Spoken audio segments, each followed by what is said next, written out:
Panazol, bonjour. Bonjour. Nous sommes sur la 10e édition de Decritech et donc le sujet c'est citoyenneté numérique, numérique citoyen. Vaste programme, ça commence à peine, donc vous avez ouvert ces 10e journées. Je voulais savoir au niveau du réseau Canopé, quelle incidence ce thème peut porter sur vos activités.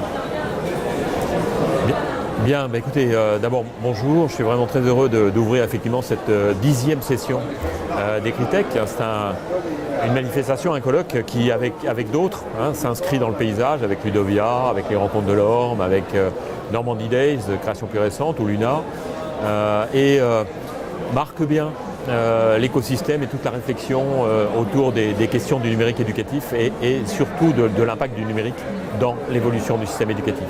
Alors pour Réseau Canopé, évidemment, vous le savez, le numérique éducatif est au cœur de la stratégie de l'établissement puisque nous avons pour mission de produire de la ressource mais aussi d'accompagner les enseignants dans un continuum qui à la fois permet de former au numérique mais aussi de former par le numérique. C'est un élément.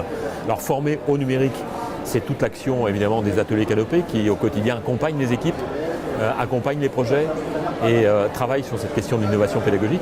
Former par le numérique, c'est aussi la production de ressources et à ce titre, on peut citer des productions de 2018-2019 de Réseau Canopé, la plateforme Cap École Inclusive, qui doit permettre aux enseignants qui travaillent avec des élèves à besoins particuliers, et vous savez que c'est un axe fort de la stratégie ministérielle que de travailler sur cette école inclusive, et bien cette plateforme propose des ressources interactives, des ressources qui permettent de traiter effectivement et d'aborder ces questions et de fournir des outils pédagogiques pour les enseignants qui travaillent auprès de ces élèves.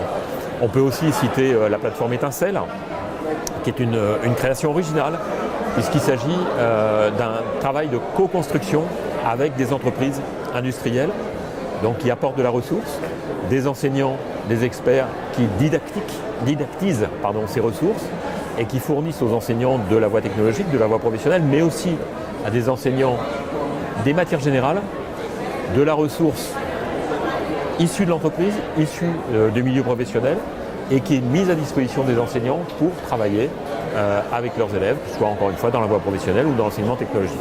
Donc cette plateforme qui a été financée par l'ANRU, qui est une plateforme vraiment innovante, au sens où effectivement on a une participation forte de partenaires extérieurs, donc d'entreprises industrielles qui fournissent de la ressource, permet justement de mettre à disposition ces ressources nouvelles. Donc voilà deux exemples. On pourrait citer aussi un MOOC, un MOOC qui a été lancé par Réseau Canopé sur la question du fonctionnement du cerveau et de l'attention plus particulièrement, qui connaît un beau succès à l'heure actuelle et qui est finalement dans le prolongement des travaux du CESEN sur le Conseil scientifique de l'éducation nationale. Alors, le Réseau Canopé, c'est effectivement les ressources, la proposition de toutes ces ressources que vous venez de citer, mais c'est également aussi un accompagnement à la formation, parce que par rapport au numérique, il faut former, on sait que c'est un enjeu. Il y a quelques transformations au niveau ministériel, des SP, NC qui font que la donne va changer. Quelle est la position du Réseau Canopé ? Alors, c'est vrai que on est en train de vivre une nouvelle étape.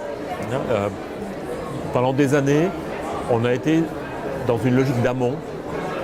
Je ne vais pas faire trop d'archéologie, mais on parlait du plan informatique pour tous et une réflexion et une préoccupation des autorités ministérielles autour de l'équipement. C'était la question du câblage, c'est la question des ordinateurs, c'est la question... Et on voit très bien qu'on est en train de basculer, et c'est très heureux, sur une deuxième étape qui est, certes, le numérique maintenant est installé dans le paysage, les outils sont là, mais qu'est-ce qu'on en fait? Et comment est-ce qu'on utilise le numérique comme facteur de transformation de la pédagogie, transformation de la relation à l'élève, transformation de la relation au savoir? Et dans ce cadre-là, dans ce contexte-là, Réseau Canopé a vraiment pour objectif d'accompagner les enseignants et de travailler en co-construction avec eux sur cette évolution des pratiques pédagogiques, c'est l'innovation pédagogique. Ce n'est pas uniquement comment j'utilise une tablette, mais quelle réflexion pédagogique je peux et quelle transformation des principes et des paradigmes pédagogiques auxquels je peux penser, auxquels je peux réfléchir dans ma classe pour modifier ces relations pédagogiques et cette relation finalement d'enseignement qui n'est... le numérique a ceci de particulier aujourd'hui, et tout le monde s'accorde sur ce constat, c'est qu'il transforme profondément la relation au savoir. Aujourd'hui, un élève peut accéder au savoir par de multiples canaux. Il n'y a plus que le manuel, ou l'enseignant pour accéder au savoir. Et donc à partir de là, ça oblige l'enseignant, quelque part, à se poser des questions, à transformer sa posture, transformer sa relation lui-même personnelle au savoir. Et ça permet aussi, ça ouvre des possibilités énormes de co-construction, d'association. On voit des projets de développement dans tous les domaines, l'éducation, médias, l'information, ou même sur des sciences dites dures. Le numérique offre des potentialités qui sont extraordinaires. Et toutes les équipes de Canopé, non seulement effectivement produisent des ressources, mais accompagnent les enseignants dans ce cheminement, dans cette réflexion sur la transformation. Et c'est tout l'intérêt du colloque Écritech, qui cette année a choisi le thème de la citoyenneté numérique, parce que finalement, on peut rêver, mais la prochaine étape, on parle, est-ce que ce n'est pas d'abandonner l'expression éduquer au numérique ou éduquer par le numérique, qui voudra simplement signifier que le numérique est comme le livre était installé, eh bien devient tellement banalisé qu'on ne se pose même plus la question de savoir si on l'utilise ou pas.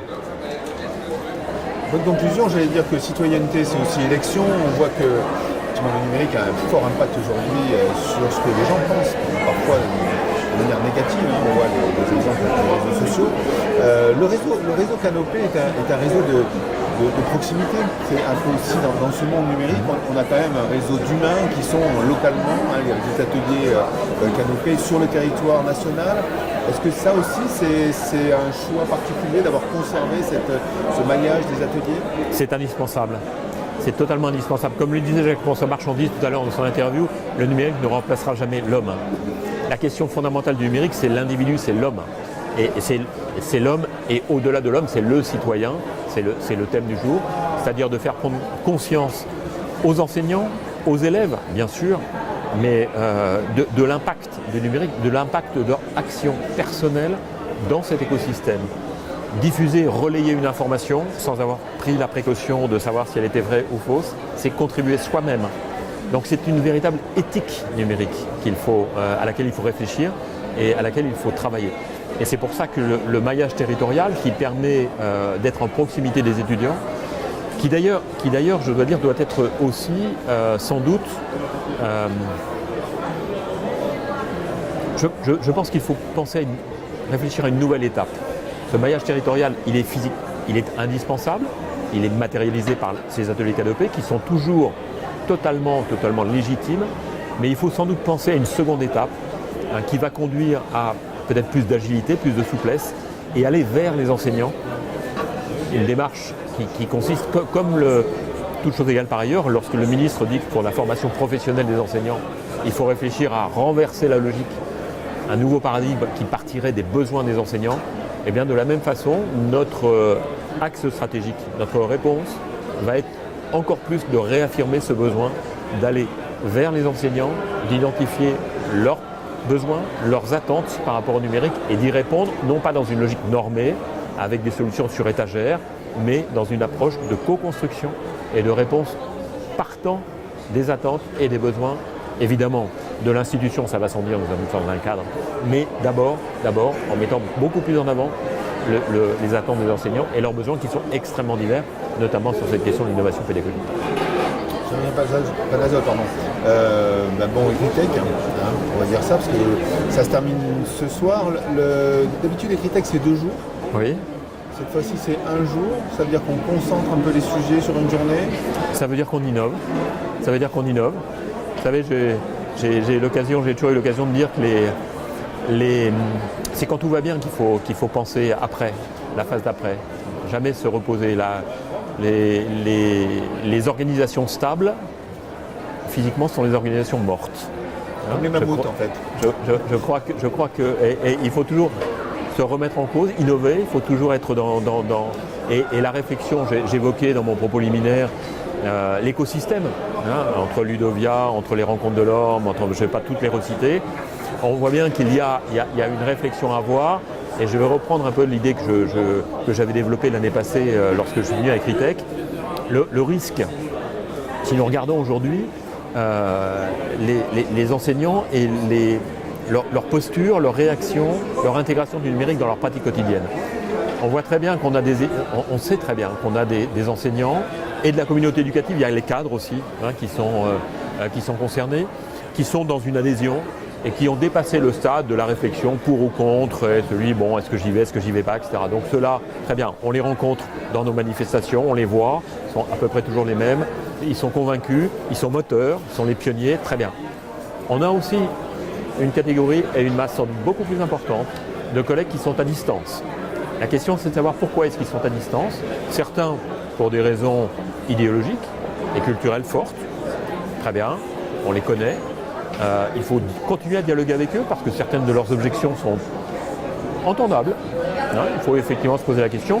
Si au niveau du CLEMI, on a édité un best-seller qui s'appelle La famille tous écrans, qui vise à parler aux parents, aux élèves, mais aussi aux enseignants d'un usage raisonné, raisonnable, éthique des écrans, c'est parce qu'il y a des questions qui sont effectivement légitimes, certes, mais on a aussi des collègues qui sont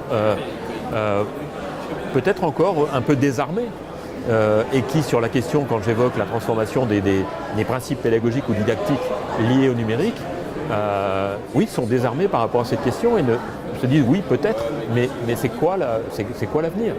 Et donc, il faut continuer à les aider, il faut continuer à travailler avec eux. Et ces événements que sont ces salons ou ces colloques ou ces manifestations, elles doivent aussi évoluer et elles doivent avoir pour ambition de toucher un maximum de populations et d'attirer dans cette réflexion collective, conjointe avec les collectivités, avec les entreprises de la EdTech, avec les associations périscolaires, avec évidemment les représentants des rectorats, mais les représentants de Réseau Canopé, bien évidemment, d'être dans une réflexion collective et de faire progresser le plus grand nombre. C'est l'ambition. Alors, les voir, ce que vous disiez. Voilà. Donc un réseau mobile, on va voir. Agile. Agile.